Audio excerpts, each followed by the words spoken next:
Então, como nós estávamos falando aqui, tem um momento que você precisa de uma porta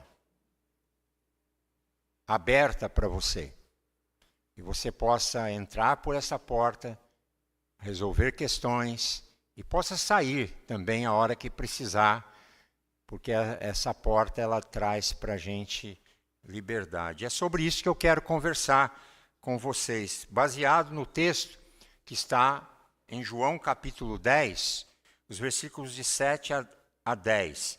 É um texto que eu já conversei uma ocasião com vocês aqui, e eu quero reforçar o ensinamento que está nesse texto aqui. É muito importante para a nossa vida, né? O que Jesus descreve aqui a respeito dele mesmo. Então, o texto que vai do Evangelho de João 10, versículos 7 a 10. Então Jesus disse mais uma vez: em verdade, lhes digo que eu sou a porta das ovelhas. Todos os que vieram antes de mim são ladrões e salteadores, mas as ovelhas não lhes deram ouvidos. Eu sou a porta. Se alguém entrar por mim, será salvo. Entrará, sairá e achará pastagem. O ladrão vem somente para roubar, matar e destruir. Eu vim para que tenham vida e a tenham em abundância. Né? Vamos fazer mais uma oração. Nosso Deus, nós não somos capazes de traduzir o que o Senhor quer falar no nosso coração. Isso só pode ser feito pela Tua confirmação em Tua palavra, pela manifestação do Teu Espírito Santo. Então não seja o pastor Edson, mas o Teu Espírito Santo falando ao nosso coração. Em nome de Jesus. Amém. Tem algumas circunstâncias da vida que pressionam a gente e que nos fazem pecar, que nos fazem errar contra Deus. Né? E nós estamos vivendo num momento hoje, não só no nosso país, mas no mundo, situações muito delicadas. Hoje pela manhã eu trouxe uma mensagem e trouxe um vídeo. E aqueles que viram o vídeo vão ver de novo. Eu trouxe o vídeo para falar sobre a segunda volta de Cristo. Agora eu quero trazer o vídeo novamente, mas para falar diante desse momento apocalíptico que a gente está vivendo no mundo. Não é um apocalipse que vai acontecer no futuro, mas algo que já está ocorrendo agora. E a tradução desse rapaz me falou muito ao coração, que eu achei que as coisas que ele falou foram muito pertinentes. Né? E que, diante do que a gente vai ouvir agora, a gente tem que perguntar, meu Deus, por onde que eu vou, que porta que eu posso entrar? Né? Então vamos rodar esse momento. A notícia boa é que o apocalipse não está vindo. A notícia ruim é que ele já chegou, só que ele é tão devagar que nem percebemos ele. A maioria das pessoas acha que o apocalipse vai ter cometas asteroides, igual com os dinossauros. Mas o verdadeiro apocalipse é o desmonte de tudo que parecia estável. Economia, política e cultura. Se você pegar um sapo e botar na água fervendo, ele vai pular fora. Mas se você pegar o mesmo sapo e botar numa água e ir esquentando essa água, aos poucos ele vai ser cozido vivo sem nem perceber. E é isso que está acontecendo com a gente hoje. A rede social religou o nosso cérebro, a IA tornou a realidade algo editável. E segundo, o barômetro de confiança, Trust Barometer, mostrou que 62% das pessoas acham que os líderes hoje do mundo estão intencionalmente enganando o público. A confiança institucional está em queda livre. Tudo foi normalizado. Caos. Olha a forma que as pessoas falam com as outras na internet. Pessoas se cancelando. Uma verdadeira guerra cultural sem ética. Uma pessoa passando por cima da outra sem o menor remorso. Traições. O preço de imóveis e salários comparado com a geração anterior disparou. Então a confiança mostra que 86% das pessoas têm medo de perder o emprego, 72% temem uma guerra nuclear e 65% dos empregos atuais não existirão em 10 anos. Você precisa hoje trabalhar o dobro do tempo que precisava para comprar o mesmo tipo de imóvel que os seus pais compravam. Antes era 3 anos, hoje é 7 anos em média. Os casamentos duram 8 anos em média e 50% terminam em divórcio. Crise moral nas instituições, governos corruptos, igrejas desvirtuadas, ciência comprada, mídia manipuladora. A gente tem um colapso da estrutura familiar, que é a base da sociedade. Pornografia aumentando cada vez mais. A gente tem uma massa de homens que consomem pornografia, compram OnlyFans, alimentando toda uma indústria e que simplesmente desistiram de tentar construir uma família. E as consequências disso vão ser devastadoras no futuro. Não é um alerta, não é uma premonição, é uma confirmação. Bem-vindo ao fim dos tempos. Mas para alguns, esse é só o começo. Apocalipse não significa fim, mas sim revelação, do grego antigo apocalipsis. Mais foco, menos ansiedade. Realidades, que a gente pode realmente perceber que está acontecendo.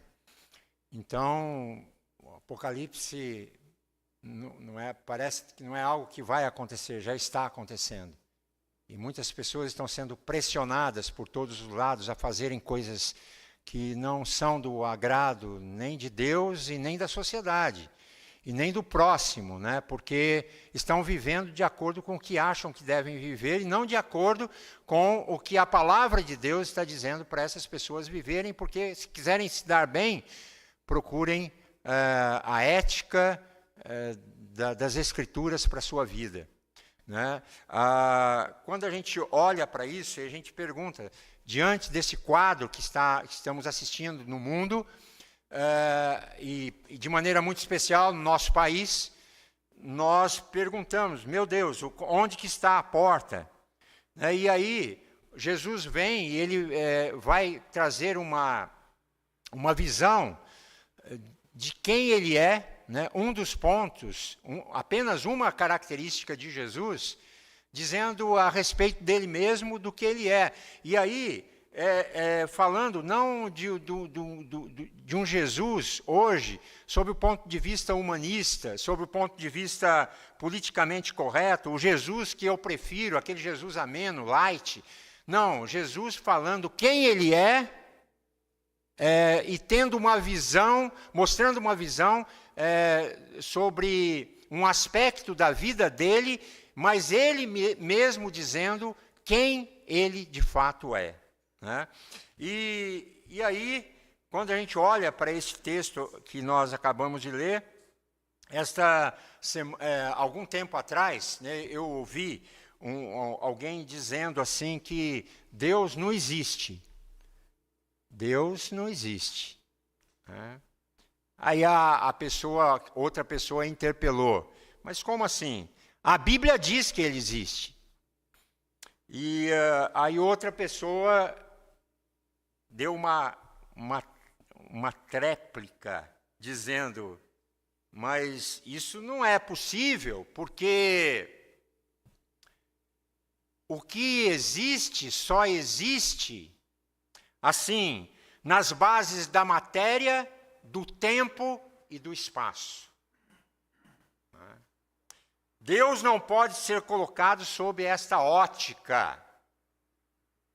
A Bíblia não diz que Deus existe.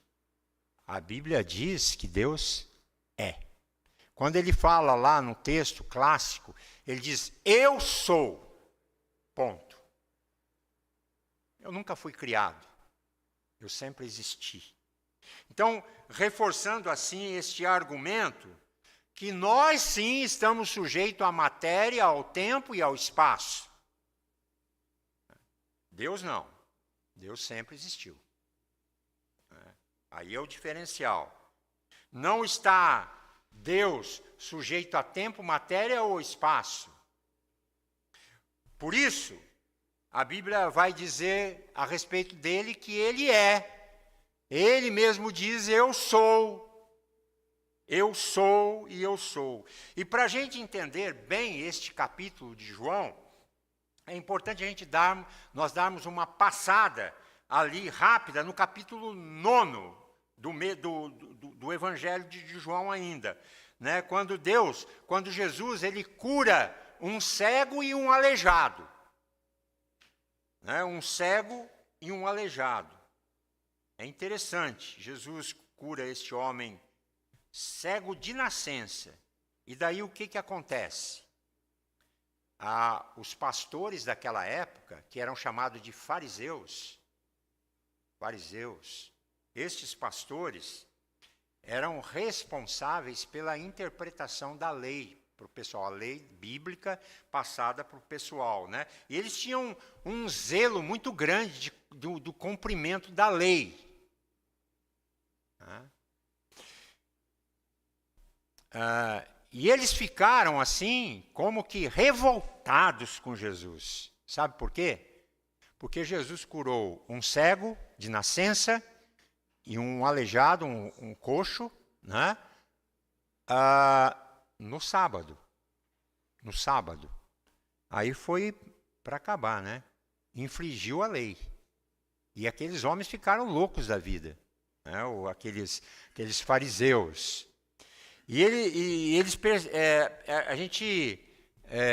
A gente percebe aqui que esses homens não gostavam de pessoas doentes, de pessoas que estavam passando, que tinham um certo tipo de deficiência, né?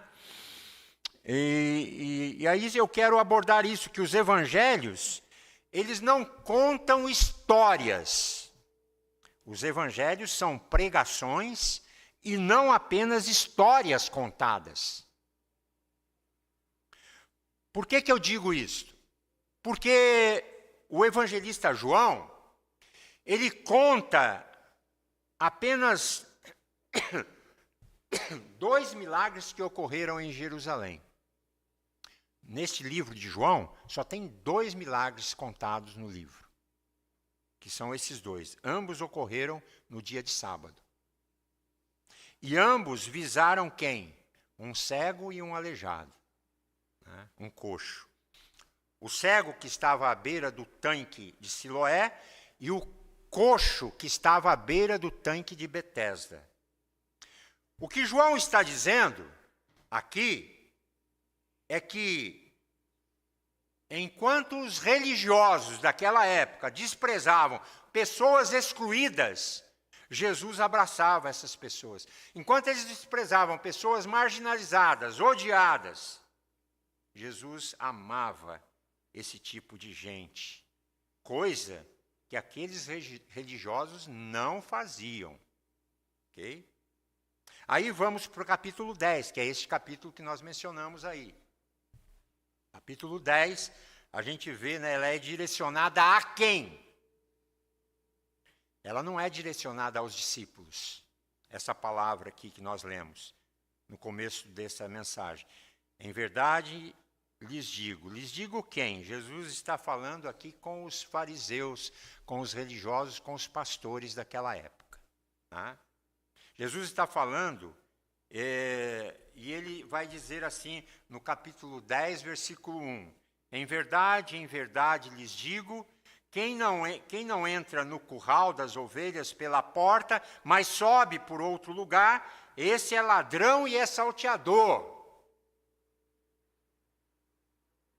Essas palavras são fortes, palavras muito fortes de Jesus, palavras implacáveis. Mas não era implacável para o cego e para o coxo que foi curado. Jesus era implacável com os religiosos. Jesus, ele nunca é implacável com pessoa fraca. Ele, quando vai tratar com uma pessoa que está enfraquecida, ele vai abraçar essa pessoa, ele vai curar essa pessoa, ele vai ajudar essa pessoa. Porque ele foi... A gente pergunta, por que ele foi tão duro com essa classe aqui, desses religiosos, desses líderes espirituais dos judeus? Por que ele foi tão duro? Porque eles eram, sabe, 2 pesos, 2 medidas. Eles façam o que eu mando, mas não façam o que eu faço. Eram pessoas que ele chamava de hipócritas. Como disse o próprio Jesus, eles eram zelosos do cumprimento da lei. Muito zelosos. Faziam tudo certinho. Tudo à risca. Em contrapartida, Esses religiosos negavam os princípios elementares e importantes dessa mesma lei que eles obedeciam. Como, por exemplo, eles falavam, não, tem que obedecer o sábado, mas eles não tinham justiça, eles não praticavam justiça nem misericórdia. Eles não tinham misericórdia das pessoas. Os fariseus eram moralistas, legalistas radicais. E eles tinham uma preocupação excessiva com regras. Regra é bom, mas eles tinham uma coisa assim, tem que. Espera aí. Com aquilo que era exterior. Tá? Mas eles não tinham um relacionamento real com Deus. Quem disse isso foi o próprio Jesus. Ele diz, vocês me honram com os lábios, mas vocês cantam para mim da boca para fora. Porque o coração de vocês está desconectado de Deus. Tem gente que canta por cantar, vem à igreja por vir, mas não faz nem ideia do que por que está ali. Ah, eu vou porque eu tenho que ir na igreja. Eu tenho que estar, não, eu vou porque eu estou consciente que eu tenho que cultuar esse Deus que tem me abençoado todo dia, que tem me dado tudo que eu preciso todo dia. Eu preciso cultuar esse Deus. Eu preciso derramar o meu coração diante dele. Tem consciência e tem convicção do que por que está aqui. Você tem essa convicção da razão por que você está aqui? E aí você vem mais, sabe por quê? Porque você não faz nada para pastor, nem para presbítero, nem para diácono. Você faz para o Deus Todo-Poderoso. E aí, Jesus vai falar isso, né? Ele vai dizer, né, o ladrão, no capítulo 10, versículo 10, o ladrão vem somente para roubar, matar e destruir. Eu vim para que vocês tenham vida e vida em abundância. A gente acha que ele está falando do diabo aqui, né? O ladrão vem somente para roubar, matar e destruir. Ele não está falando do diabo aqui. Nesse texto específico, não. Embora o diabo faça todas essas coisas aqui, né? Ele rouba, ele mata e ele destrói. Mas aqui ele não está falando do diabo. O diabo também veio para tudo isso, mas o foco de Jesus aqui não é Satanás. Ele está falando daqueles religiosos lá daquela época, dos fariseus. Jesus está falando aqui, eu até um dia usei aqui na igreja uma palavra que eu achei interessante, que eu não conhecia essa palavra.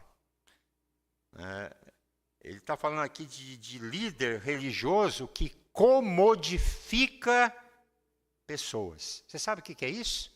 Comodifica pessoas? Esse termo eu ouvi, fui procurar saber o que era. Né? E eu nunca soube. Então, na verdade, quando a gente olha para esse termo, isso quer dizer assim, nunca você deve, na sua vida, comodificar pessoas. Nunca transforme pessoas em commodities, produto, em matéria-prima da sua realização. Hoje é o que mais pessoas estão fazendo, tornando pessoas como produtos, que possam me fornecer alguma coisa. Jesus está falando aqui de líderes religiosos que transformam pessoas em produtos. Jesus está falando aqui de líderes que transformam pessoas em consumidores de bênçãos, em clientes de instituições religiosas. Jesus está falando aqui com pastores que transformam os seus membros em financiadores de programas de TV, sem nenhum interesse pela vida dessas pessoas. Jesus está falando aqui de pastores que criam leis que Deus nunca deu, que profetizam o que Deus nunca falou. Não está acontecendo isso nos tempos de hoje?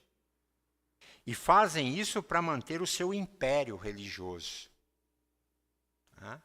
Que foi construído com muito abuso do poder espiritual, muito abuso da crendice do povo e da manipulação. É contra eles que Jesus está falando. E isso que Jesus falou lá, a gente pode falar hoje, porque é o que mais está acontecendo nos dias de hoje. Não contra o diabo. E ai de vocês se reclamarem desses pastores, né? Você vai ser rotulado, sabe do quê? De rebelde, e você vai sair da cobertura espiritual desses líderes. Já ouviu isso? Colocam peso sobre as pessoas, culpas sobre as pessoas.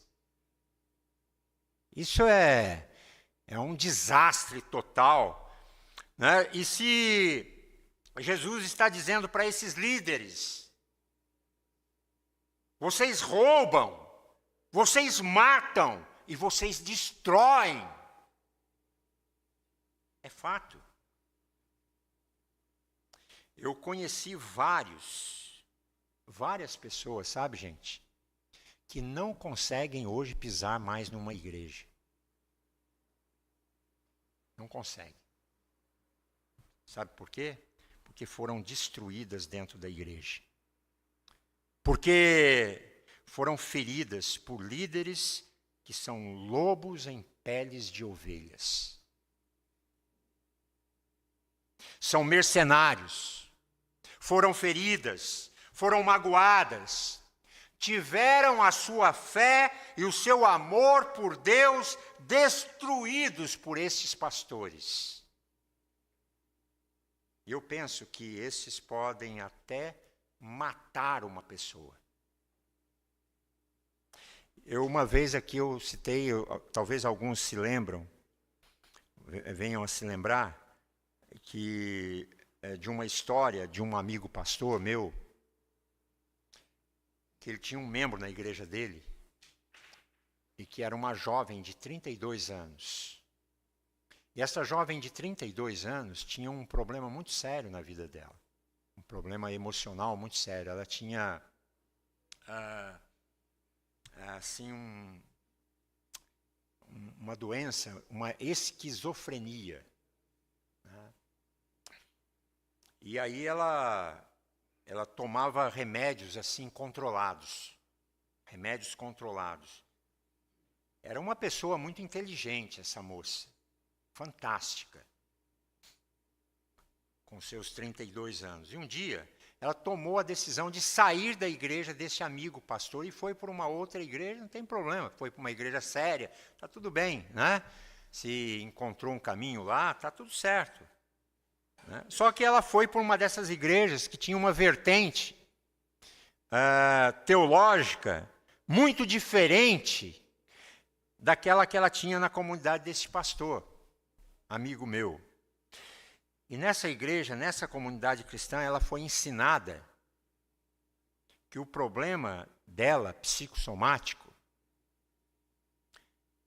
que o problema dela era biológico. Né?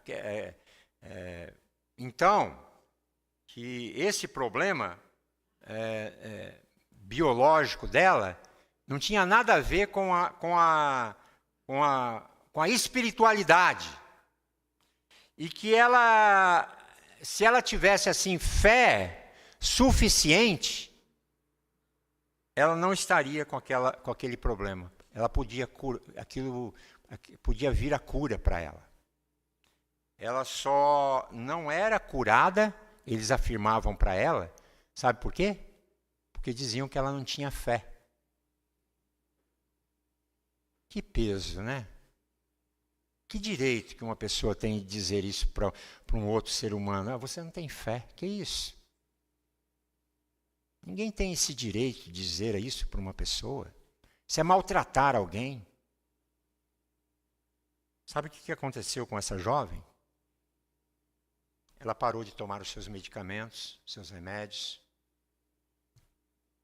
E ela foi convencida que o acompanhamento pastoral não pode ser concomitantemente a um tratamento medicamentoso.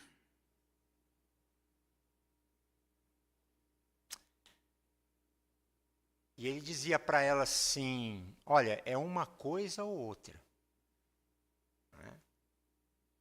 Não pode acontecer conjuntamente essas coisas.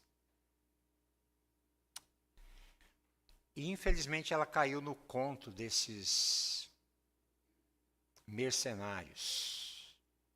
E muita gente está caindo no conto desses mercenários que estão por aí. Falsos pastores, falsos mestres. Uma pergunta, Deus pode curar? Absolutamente. Deus pode curar a hora que Ele quiser curar, não é? Claro.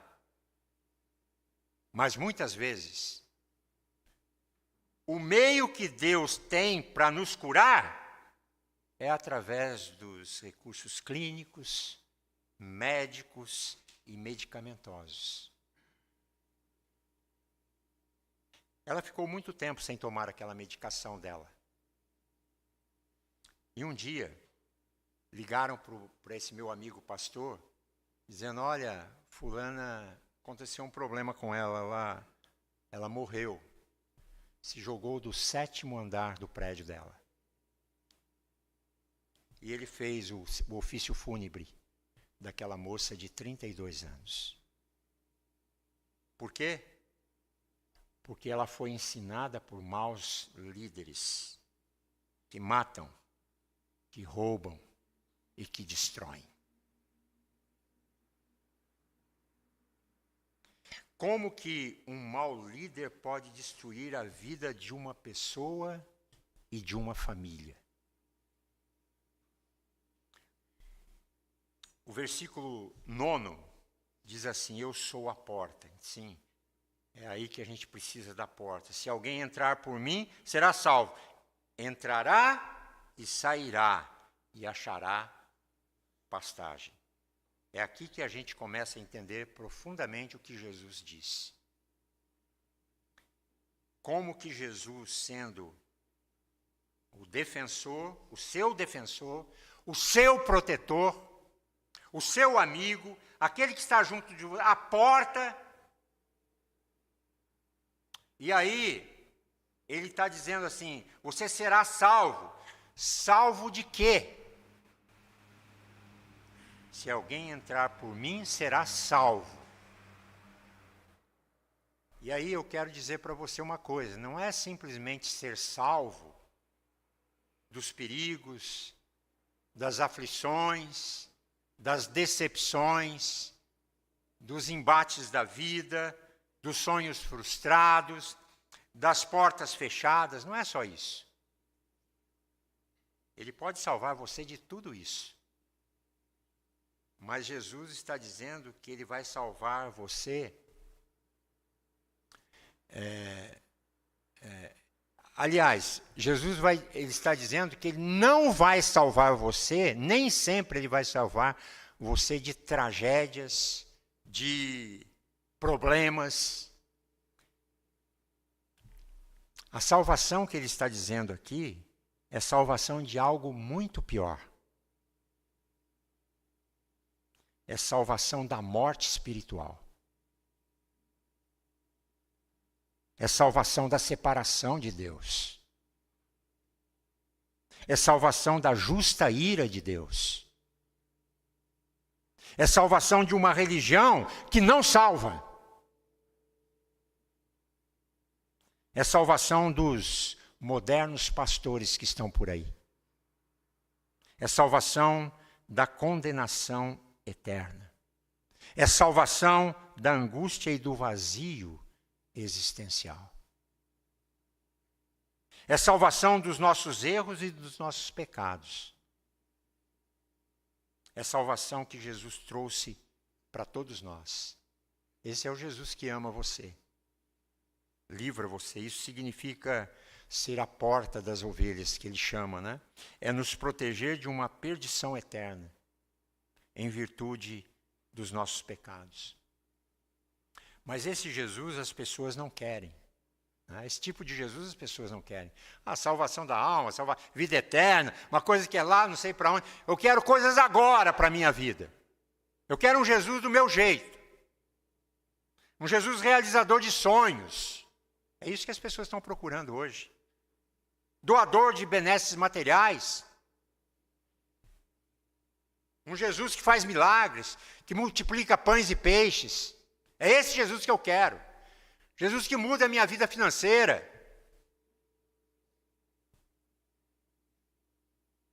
Mas esse Jesus que só oferece isso,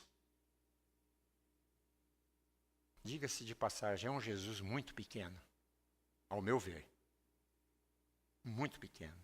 Porque esse Jesus não resolve o problema maior do ser humano. Qual que é o problema maior do ser humano? É o seu pecado. É o seu distanciamento de Deus. Meu irmão, se você está longe de Deus, está na hora de voltar. Não dá para ficar longe de Deus. Você tem que passar por essa vida nessa estrada de Deus. Não pode ficar longe de Deus mais. Não dá tempo. Você não tem tempo para isso, para viver longe de Deus. O tempo está cada vez mais... Vocês não estão notando que o tempo está cada vez mais apressado? Você acorda de manhã, daqui a pouco já é de noite. Aí já entra na segunda-feira e já é terça. Como é que pode? A Bíblia diz que é um texto clássico que ele vai apressar os dias por causa dos escolhidos. Tem até uma profecia sobre isso. E aí, nós paramos para falar sobre esse Jesus que está querendo, não é um Jesus que vai apenas pode te dar bens materiais. O diabo também pode te dar. Tem gente que faz pacto com o diabo para coisas materiais. O que Jesus prometeu, né? Vocês vejam, coisas materiais, o diabo ofereceu até para o próprio Jesus. Tudo isso eu te darei se prostrado me adorares. Veja que coisa, né? Todo o poder, todos os reinos do mundo eu te darei. Mas o diabo, ele não tem o poder de salvar. Porque esse poder só foi dado a Jesus. Só ele tem o poder de salvar. Só Jesus pode reconciliar o homem com Deus. Eu sou o caminho, a verdade e a vida. Ninguém vem ao Pai se não for por meu intermédio. E aqui ele vai dizer, eu sou a porta, se alguém entrar por mim, será salvo, será salvo. Participar dos cultos a Deus é muito bom, mas não é a porta. Devolver os dízimos e ofertas é bíblico e é muito bom. A igreja trabalha com esse tipo de manifestação, mas isso não é a porta. Orar, jejuar, servir, fazer boas obras, evangelizar é muito bom, é ótimo. Mas isso não é a porta. Tudo isso é muito bom. Mas nada disso pode salvar o homem, pode salvar o ser humano. Nada. Por exemplo, aqueles religiosos lá faziam tudo isso. Mas eles trancavam as portas da salvação. O cego, provavelmente, um cego mendigo, não fez nada disso, nada. Mas ele passou pela porta das ovelhas, que era Jesus, e foi salvo. Ele encontrou a salvação, sabe por quê? Porque ele olhou para Jesus. Quem sabe nesta noite você precisa olhar para Jesus. O apelo que você está ouvindo hoje é para você olhar para Jesus. É para entregar a sua vida a Ele. Ele olhou para Jesus e disse: eu creio, Senhor. Eu creio que você é o Filho do homem, eu creio que você é o Filho de Deus, eu creio que você é o grande eu sou. E ele passou pela porta, que é Jesus. Pergunto, você já passou pela porta, que é Jesus? Se não passou, precisa passar. E eu não estou falando de igreja, estou falando de uma relação, de uma decisão que é pessoal, única, e é tua. Ninguém pode tomar essa decisão por você. Se você está aqui hoje e você nunca teve um encontro com Deus, com Jesus, você está tendo nessa noite. Porque Ele está aqui. Você só não o vê fisicamente. Mas Ele se faz presente no lugar. E olha para você. E apela para você. O tempo urge. Não há mais tempo de ficar longe de Deus.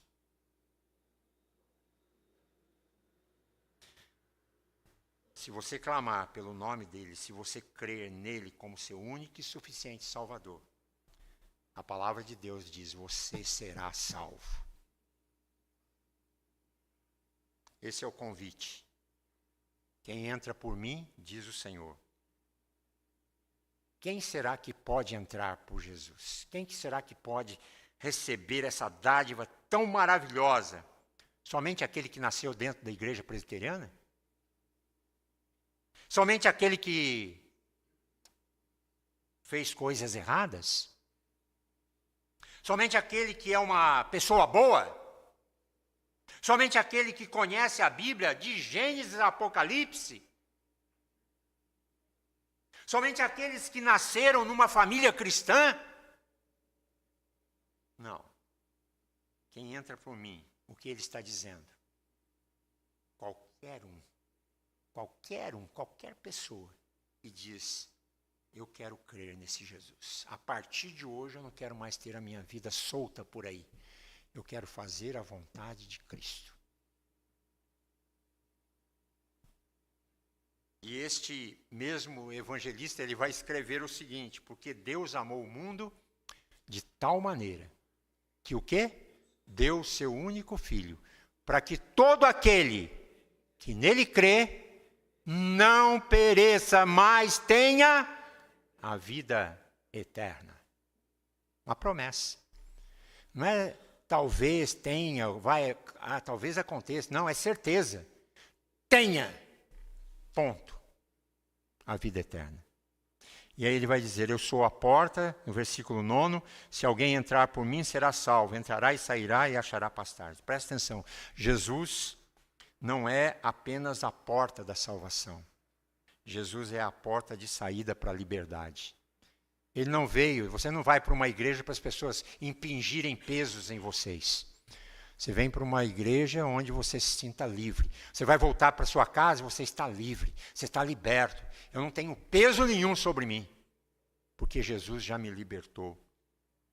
Existiam várias leis sobre o sábado. Mas é interessante que esses pastores daquela época observavam essas leis e em torno dessas leis tinham mais ou menos umas 600 regras só através de uma lei, que era o sábado. Quem aguenta isso? Ninguém. Né? Quem é capaz de cumprir em um mandamento 600 regras, 600 leis? Por isso que a religião dos fariseus só produzia desespero, medo, fardo. Por isso que Jesus fala: vinde a mim todos vocês que estão cansados e sobrecarregados dessas leis, desses fariseus hipócritas aí, e eu vou aliviar vocês. O evangelho é transformador porque Ele liberta. Mas ele não liberta para libertinagem. Ele liberta para a santidade. Versículo 10. Eu vim para que vocês tenham vida e vida em abundância. Tem gente que interpreta esse texto aqui, uma vida de bens materiais, conforto, luxo, iates, um monte de coisa. Deus tem para você porque você tem uma vida abundante. Nada disso. Não é por aí. Tem gente que tem tudo isso e muito mais, mas não tem uma vida abundante. No grego aqui, a palavra que é usada é bios. O médico aqui deve saber. Todo mundo sabe. Que leva a palavra à biologia. É aquilo que é material, aquilo que é físico. Bios. Mas tem uma outra palavra no termo grego aqui, que é usado por Jesus, que é a palavra zoe, que é um parente de vocês aí, né? A avó, né? Dona Zoe, que significa vida. Minha mãe, vita, vida também. Agora, zoe é uma palavra usada, inclusive, por João. Hã? Não é? Zoe. Zoe. O que é zoe? É vida espiritual. É a vida que não tem limite de duração. Bios já tem limite de duração. É a vida terrena. É o tipo de vida que... A zoe é o tipo de vida que nem a morte pode aniquilar. Enquanto todos nós estamos aqui hoje, nós temos bios, nem todos possuem zoe. Capite? Entenderam? Porque nem todos possuem vida espiritual. Vida abundante. Então, a vida abundante é a vida que excede. É a vida que sobra. Sobra em que sentido? Porque a vida que Jesus oferece para você, ela não é circunscrita e limitada aos dias nesta terra. É a vida que transcende, que jorra, que excede para toda a eternidade. Você quer viver essa vida? É a vida que você pode ter certeza que não vai acabar. Mesmo quando seus olhos físicos se fecharem para esta história. É eterna. Eu quero concluir aqui dizendo o seguinte: Jesus falou sobre a porta das ovelhas. Todo judeu que ouviu isso daqui entendia o que ele fala. Por quê? Porque os muros de Jerusalém tinham 12 portas, e uma dessas portas se chamava Porta das Ovelhas. A Porta das Ovelhas é reconstruída, é reparada pelo sumo sacerdote e pelos sacerdotes lá em Israel. Era a única porta, essa porta que se chamava, dentre as outras portas que existiam, chamava Porta das Ovelhas, porque era a única porta consagrada. Esta porta, por quê? Acredita-se que as ovelhas passavam exatamente por aquela porta, que dava assim de cara, de frente com o templo. Então elas passavam pela porta das ovelhas, elas eram purificadas no tanque de Betesda, e aí elas eram conduzidas até o templo a fim de serem sacrificadas, como ofertas pelo pecado das pessoas. Que coisa incrível isso aqui. Quando Jesus diz, eu sou a porta das ovelhas, automaticamente todo judeu se lembrou da porta das ovelhas lá dos muros de Jerusalém, mediante a qual o rebanho passava e era sacrificada como oferta ao Senhor. O que Jesus está dizendo aqui, eu sou a porta das ovelhas. Eu sou o acesso. Eu sou o portal direto ao templo de Deus, à presença de Deus. A casa do Pai. Se vocês quiserem se conectar com Deus, não é mais a porta da ovelha e no templo. Agora é através de Jesus. Por quê? Porque Jesus não é apenas o acesso até Deus. Jesus é a oferta, é a própria oferta pelo nosso pecado diante de Deus. Que coisa linda, não é?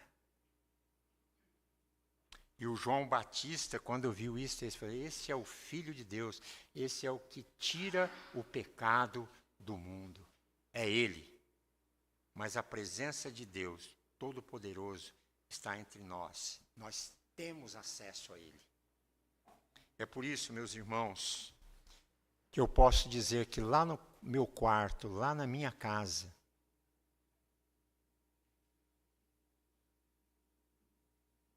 quando eu dobro os meus joelhos para orar e clamar ao Senhor, sabendo que eu não preciso mais de pastor, eu não preciso mais de líder, eu não preciso mais de templo, eu não preciso de mais nada para me conectar o meu coração com o coração de Deus. Porque Jesus é a porta das ovelhas e porque quando eu entro na presença dEle, eu tenho acesso ao Pai Celestial. Talvez você esteja aqui pela primeira vez, passando aqui nesta igreja. Não adianta você passar pelas portas do templo, as portas da Igreja Presbiteriana do Brasil. Não vão salvar você. Às vezes passamos pelas portas de um edifício religioso, achamos que tudo vai mudar. Não. Não vai fazer diferença na nossa vida.